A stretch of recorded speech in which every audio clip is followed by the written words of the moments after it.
and welcome back to the Constitutionals Podcast. I'm your host, Chad White. Nope, LinkedIn Logs, the Jobs and Business News Podcast. I'm your host, Chad White. If you didn't know, this is the Jobs and Business News Podcast for website, cpluscom.com. Like I just said, it's a website. Go there. Guys, it's the middle of the day. And I will say this right now. It is the middle of the day. I did not do this yesterday, and I just had to do one thing for work. Okay, cool. It's been done. Whew. Yeah, it usually comes out on Tuesday. I didn't do it on Tuesday. I just didn't do it. I was working. If you look at my watch here, there's a reminder, a task that just popped up that says C+ comedy stuff, and the podcast is one of those. And yeah, interesting. Oh, welcome back. We are in the middle of July. We're at the top of July. And yeah, I just got a meeting just ended, and here we are. We're coming very close to the anniversary of C+ comedy. I am so out of it today. I made cold brew on Sunday at like 7 a.m. Came back from a walk with Maverick, made cold brew, and then I went to the driving range. Which, since I mentioned it, I went to the driving. I like going to the driving range. I like playing golf. I like going to the driving range, and I've been going basically every Sunday for the past month because I'm not doing anything. So I've been going to the driving range. And it's not an expensive one. It's close by, and I've been going there for years. I went on Father's Day. It was busy. I went a couple of Sundays ago. It was anyway. I've been on days when it's been busy. I've been on days when it's not been so busy. I went this past Sunday. I go in there. I pay for the bucket of balls. I get the balls, I get my clubs. There's one spot, and this is not going to sound big to a lot of people, but it's big to me. There's one spot towards the end. There's a guy at the end. There's a spot, and then there's another guy who's having a hell of a time swinging. I swear to every time he swings, God damn motherfucker, shit. Just to himself every single time. I was laughing my butt off. Anyway, and there's no bays. It's just like an open space to swing into this field towards the golf course. So I get that one empty spot. And again, these are and it's an empty spot because there's a bag holder thingamajig. I don't know what that's called because mine has legs and I press down on it and the legs come out. When I originally started golfing, I had my dad's clubs after he passed away, and the bag was ripped to shreds. So I get like a used bag. I don't know where I got it, and it did not have legs on it. It was just a standing bag. And then when I bought my set of clubs from Facebook Marketplace, the guy that sold them to me, it's just all top flight. It's all top flight. They're cheap, but they're cheap and they're lighter than the clubs I started with, which I still have. They're next to the treadmill actually, and anyway, so there's the stand there and everything. Whatever, who gives a shit? So I'm warming up. I'm doing my mobility. I'm doing this and that, and I start hitting balls, and the guy behind me, he's almost done. The guy in front of me, he's finished. And then eventually within 15 or so minutes, both spots are empty. Remember, it's just 2 spots. A group of 3, I see them come just marching down the long ass lane. And I'm like, okay, well, they're gonna get next to me. There's 3 of them, maybe 2 will double up. And I let those thoughts come in and out of my mind, and I'm listening to, I think I'm working my way. Also, as I'm swinging, as I hit at the driving range every single week, I've been listening. I've been working my way through a couple of bands that I've been interested in. It's REM, Queens of the Stone Age, Turnstile, and Alice in Chains. And I know three of those bands don't make sense for golfing. REM is the only one that really makes sense. But I heard one Turnstile album. I heard the most recent one and the one before that. And I was like, I have to listen to Turnstile. And then because I listen to a lot of Pearl Jam and Stone Temple Pilots and things like Temple of the Dog, I Google on YouTube Music. It's always suggesting, Queens of the Stone Age. And then also on Lithium, they're always playing Queens of the Stone Age for some reason. On Lithium on Sirius XM. And then REM, I've just been interested because I really like the album with Losing My Religion and those other songs. Like that's a fantastic album because I've heard a lot of that album. So I'm like, why not? And then Turnstile because Turnstile's cool. And then Alice in Chains because I know 2 Alice in Chains songs and I think that's really cool rock. So I listen to these albums as I hit, just extraneous information. And these 3 guys come in. Not only do they're like staring at me the entire time, and I know it because I look up and they're just like looking at me. And I'm just, okay, but 2 of them in front of me decide, why don't we fit 2 people at once? Why don't we not take turns and just fit 2 people at once?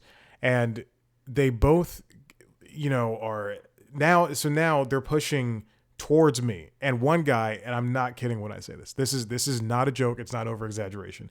As close as the camera is to me, this is how that guy was. Like this is not even 2 feet. This is less than 2 feet. That guy was that close to me, and I was so irate when I put I have one of the irons because I was working on doing some iron work, and I put the iron down, and then I see Air Forces come into my periphery, and I go, what the fuck is going on? And I look up, and this guy is right in front of me, and I'm going, are you kidding me? So I pull off, and I back up against my bag, and then I just stand there, and I wait for him to hit, and then now there's a guy behind me, and and because this guy has pushed me over, this other guy is right next to me, and so now I'm like, where am I supposed to do this? So as they poorly hit their balls, and I'll say this, I did shank one when they came over, and that was the only one I shanked for the rest of the time because I was pissed. But I walk on over, and or like every time they hit, they pull back to go get more balls from, I don't know why their basket was so far away from them. I come in, I drop 5 balls, and I go whack, whack, whack, whack, whack, and then I pull off, and I just stand there, headphones on, sunglasses on, and I'm holding the club like this, just on the ground, waiting for them to hit. And it pissed me off so much. This is supposed to be a time for all of us to be alone and not talk to anybody because we don't know anybody. I didn't say anything when that guy in front of me was cursing and he was mad. It was very obvious he was going through something. And I fully expect for other people to give the same kind of discrepancy, like be discreet. We're all if we don't know each other, we're all there alone, and we all are doing our own thing. And I'm not going to bother you. You should not bother me. And then so every time I pulled off, they would, I would look at them, and they would be like, "Why is he doing that? Why?" Like, it's because you're fucking right there. It's ridiculous. Anyway, that's usually for the constitutionals, but because I mentioned that I've been golfing lately, I brought this back up. Okay. Anyway. Sorry, I'm looking at a message. All right, let's get on with this news. Hey, let's talk about Xbox. Let's talk about Microsoft. If you don't know, they cut 4,800 jobs. This comes from Reuters, written by Aditya Soni and Akash Saram. Microsoft to cut 4,800 jobs, overhaul Xbox unit. Of those jobs being eliminated, it's about 2.1% of the workforce. Most of it is 3,200 of those roles that are spread across about 5 studios in the gaming unit of Xbox. excuse me, that sentence was very poorly constructed. Of those roles, of the 4,800 roles, 3,200 are across 5 studios in the Xbox unit. So a majority of it is happening at Xbox. And they are not being replaced by AI. So that's good. That's good. But again, 3,200 jobs are gone, and 1,600 of those jobs were laid off on Monday. This is it's kind of a damned situation when it comes to Xbox's new head, Asha Sharma, who basically announced that this is happening. And they're also losing 4 studios, which includes Double Fine Productions, which is the creator of Psychonauts and some other great games, and Compulsion Games, which just recently put out South of Midnight, which is like a platformer storytelling game that I probably got about a third of the way through. And then Ninja Theory and Undead Labs will be spun off to grow Senua and State of Decay 3. Senua is the third game in the mental health fucking what's that game called? Hellblade, but they renamed the third one to Senua. I believe that Arcane Studios is reviewing its options, which is the developer of Dishonored.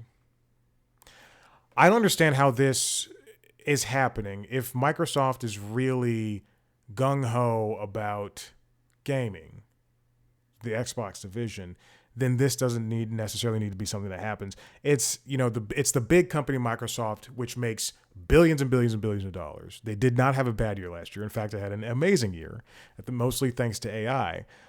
This is devastating to hear in the gaming community, and it comes right after Sony said they're no longer making disc-based games. In the same way that games on disc, they're no longer printing discs. In the same way that Rockstar says they're no longer printing discs. But this is everything that's happened in the past 2 weeks in terms of gaming news has been huge. And it is a giant step back for the industry. If Microsoft is, if people really care about, this console sells the most, so that means it's the best console. That's what people say about PlayStation. Then Microsoft, if they were smart, then they would just do the opposite of what's happening at PlayStation right now. In fact, if this happened at Sony, at PlayStation, I think people would be like, this is a beautiful thing to happen for the gaming community. And tell me I'm wrong. There's a couple of, anyway. I'm not gonna get off on a high horse about gaming, the gaming industry in general.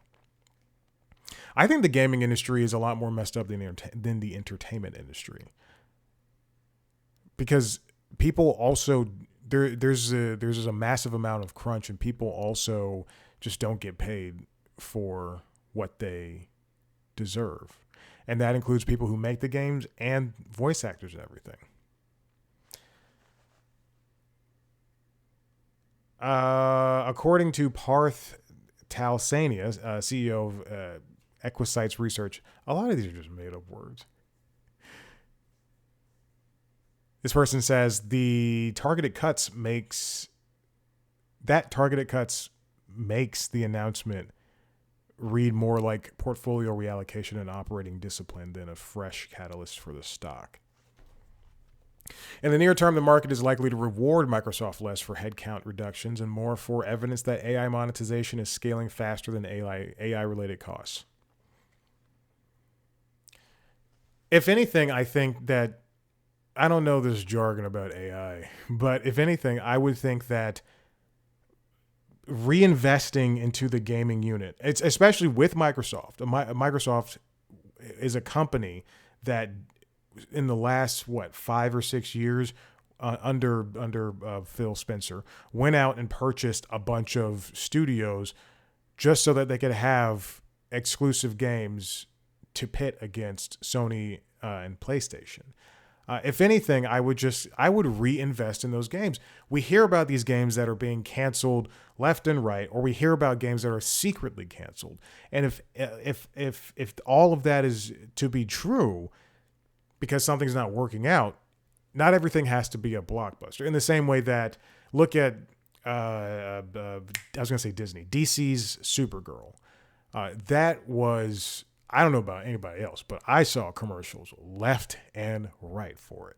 I saw it on everywhere from Peacock to HBO Max, obviously, to Netflix, to Hulu, to Disney Plus, obviously, because there's two of them, same platforms, whatever. I saw it on YouTube TV. I saw it on Instagram, TikTok. I saw ads everywhere for Supergirl. The marketing department did a fantastic job putting the news out there that Supergirl exists.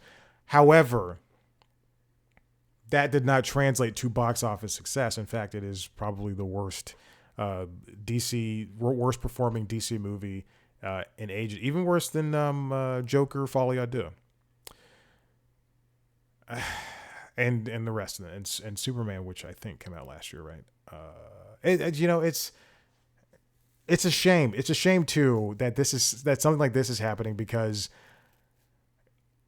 I think, I'll stop saying I think, but constant reinvestment into your video game ecosystem should signal that, to stock people and to stock people, to gamers, to investors, to ad people, that you trust what's happening in your company. And even though this is only 4,800 jobs, 2.1% of the workforce, 3,200 roles in Xbox.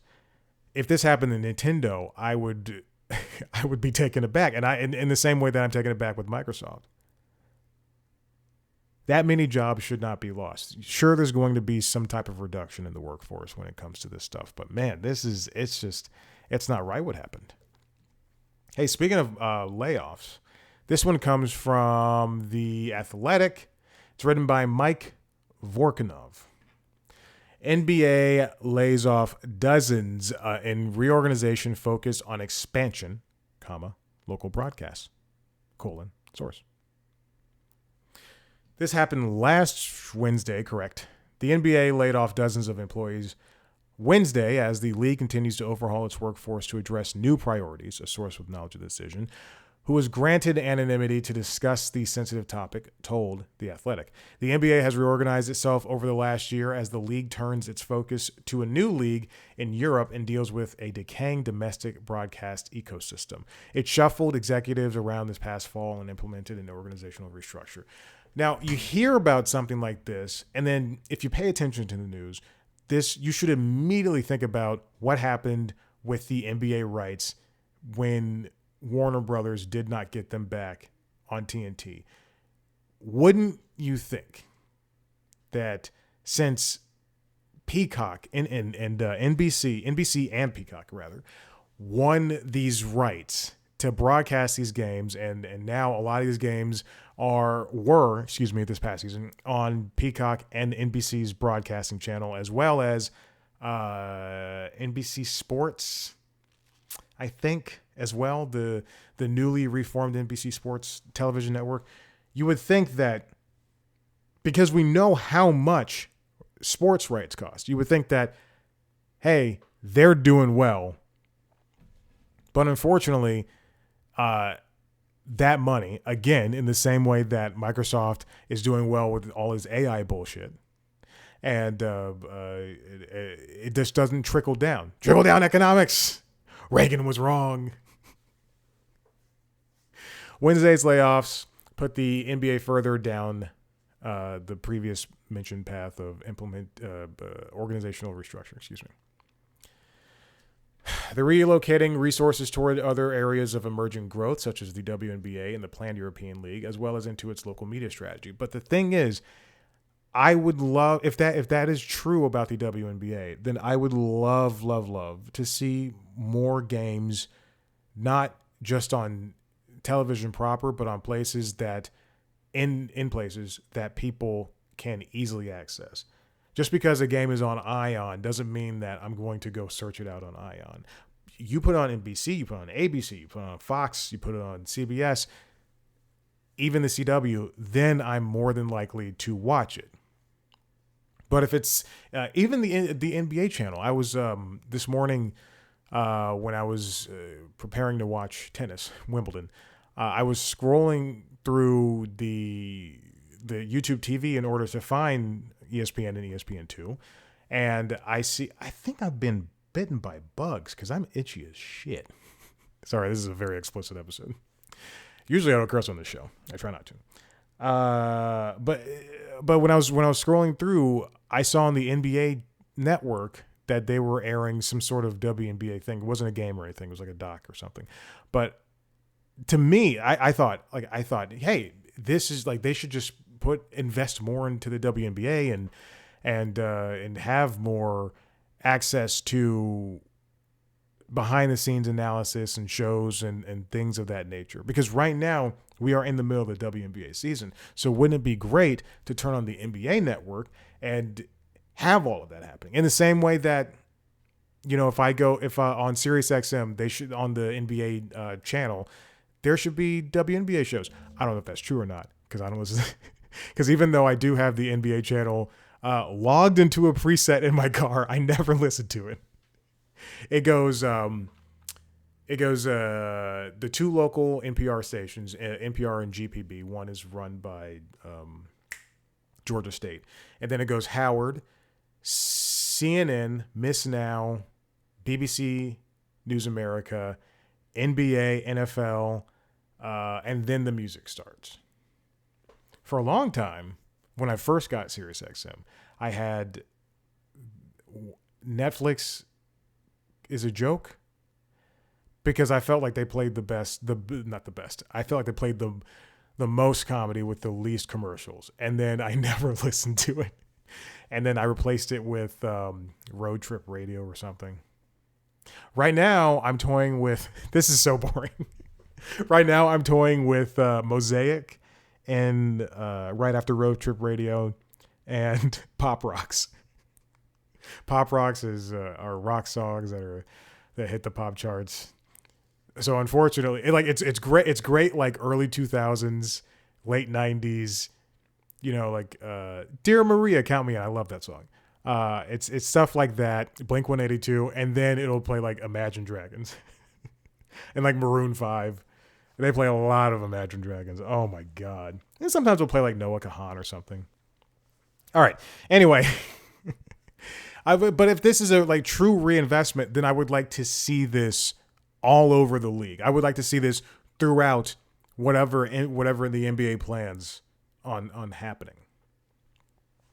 They're going to launch a new European league in the next 2 years and took final bids last Tuesday for franchises in the new project. The NBA intends to have 12 permanent members in the league, along with 4 wildcard members. It's working with FIBA, the Switzerland-based international governing body for basketball, to stand up to the league. Again, that's also good news in the same way that having NFL games throughout the world is also good news. Basketball, I would think, is probably the number 2 or 3 most watched sport around the world. So if it goes footy, and then baseball probably and basketball are probably tied, or switching back and forth on the 1 to 2. I would love to see continued reinvestment. But if you're going to have take money from Saudi investment funds or what have you, just like Liv did, then I don't want to see that. And let's not blame layoffs on the changing broadcast environment. The NBA sold the rights and they make bank in the same way that golf's rights are like worth billions. I would think that basketball rights are worth even more. All right. This is the last one. And finally, this comes from the rap written by Alyssa Ray. AP defends offshoring production jobs to India as more layoffs loom. Associated Press executive editor Julie Pace defended the news organization's plan to build an India-based production hub, acknowledging the move will likely lead to additional layoffs. Several years ago, before I worked at CNN, before I worked at Cartoon Network, I could not get a job at the Associated Press. I believe they have a bureau here in Atlanta. At least they had like 4 or 5 Atlanta-based jobs, and I could not find a job to help me at all. Period. I remember applying for that job. In fact, I might still. I keep everything. One, because I ain't gonna get canceled, and two, because I think it's interesting to have all this stuff. All right, I'm in my Google Drive right now. Resume tests. I think I have a test for the Associated Press. Good Lord. I have tests for Android Police over the course. There's like one from 2022, one from 2024. Couldn't get a job at Android Police. Collider. I couldn't get a job at Collider, but they ask for all these samples. I don't know where my Associated Press one is. Straight Arrow News. I fucking hate that place. Spectrum News. Smartless. Yeah, I applied to Smartless. I forgot about that. The podcast with Jason Bateman, Will Arnett, and Sean, whose name I can't remember, and I won't look it up. But it's, AP is it's a news organization that is, I guess, more or less sells its rights for stories and all that stuff to other organizations like CNN or your local NBC affiliate, what have you. And that's a good way, because they employ a bunch of correspondents and reporters around the world in order to shore up your news. And they're also their own news organization, but they also do a lot of video. They also do a lot of Getty image style photography. So this production hub, I'm guessing, is they're taking jobs away from local reporters and correspondents, which is not good.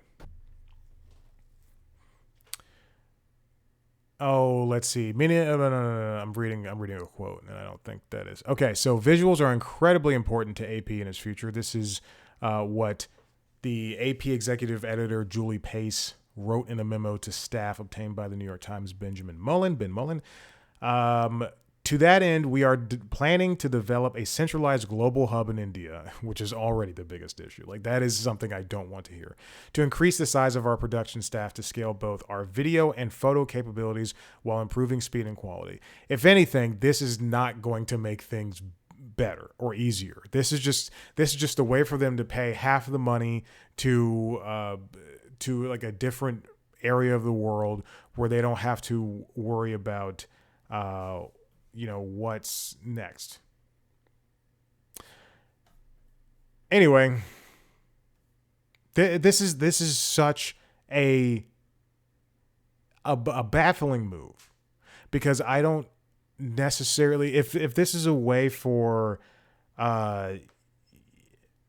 what this seems like to me is, because I'm trying to wrap my head around this, is a photographer going to the building in Manhattan that buckled under its structure, that's being like retrofitted to be apartments. It used to be offices, and now it's being retrofitted into apartments.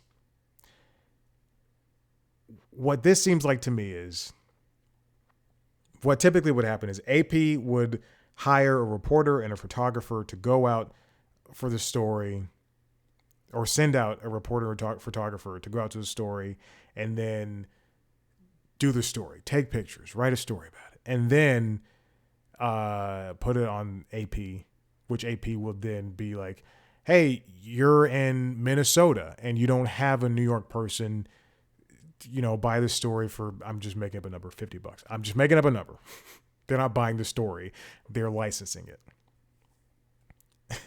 So, if anything, a production hub in India, I feel like This means that AP wouldn't hire the writer or the reporter or whomever to write about it. If they're in Manhattan, they would get somebody, task somebody in India at the India building to write the story from there, and then they would hire a photographer to go out and just take the pictures. I'm guessing. I don't know. It's a bad idea. Every single thing that has happened is a bad idea around. The last month, the AP laid off 20 U.S.-based journalists, which it saw as part of restructuring aimed at shifting the organization from print to visual news, which they've been doing for like the past couple of years. This shift to visual. Yeah. This shift to visual news has been it's been very alerting these past couple of years, where people, again, and this is like a broader problem with YouTube and TikTok and Instagram and even like Reddit, because sometimes you'll see somebody post something very long on like the 4K Blu-ray subreddit, and people would either complain about it's too long, or the person in the post would be like, I know this is too long. But if we have trouble reading stories, and if we look at, if anything, if TikTok and Reels and YouTube Shorts and any of that shit is indicative of where we are heading, we're getting dumber. We're getting so much dumber. We should relish reading a 3-paragraph story, but instead, and I'm guilty of this too. Sometimes I'll see something long and I'll skip to the end. I'll go, what do they want? Whereas I'll send like a long message, a long text message. Nothing serious. It'll just be like a bunch of jokes. Last night I saw Minions and Monsters. I'll talk about that on the Constitutionals. I saw Minions and Monsters last night, but I loved it. And the message essentially said, the director of that movie put the minions inside of an ice cave. This is in the first movie. He put the minions inside an ice cave after the 1800s and all the way up until 1968. So just so that they weren't working for Hitler. That's their whole thing. If you know the Minions from Despicable Me and the spin-off movies, it tells an origin story. And essentially what it is they want to work for the most evil people in the world. They've worked for Napoleon Bonaparte. They worked for Genghis Khan. They worked for Alexander the Great. But they didn't work for Hitler. Anyway, the message that I wrote last night was, but they definitely crucified Jesus, right? They worked for a dinosaur. They worked for T-Rexes. They worked for Genghis Khan. Of course they crucified Jesus. You know? They were slave owners. They worked with slave owners. You can't put them in a cave for all those times. Anyway, that's it. All right, I'm done. Earlier in 2026, the Legacy News Organization proposed its intent to downsize and offered buyouts to more than 120 journalists working in the United States. Around 40 staffers accepted the buyouts. The AP News and its guild shared at the time. Yeah. Okay. This all stinks. We're done. Listen, if you like what you heard here, head to the website, cpluscomedy.com, where you can see me talk to famous people. As soon as I finish here, I will be working on an interview that's coming out in just a couple of hours. So be ready to check that out. If you want to see a video version of this show, head to youtube.com/cpluscomedy, where you can see a video version of the interviews, under the interviews, as well as the other podcasts, Late Night Lately, the Late Night Show. There's a monologue now, and Constitutionals, the entertainment business news show. Subscribe to the shows wherever you get your podcasts. Follow us on social media on Blue Sky, TikTok, Instagram, and YouTube @cpluscomedy. Me on those platforms @ChadBlackWhite. Thanks so much for listening. See you next time. Bye.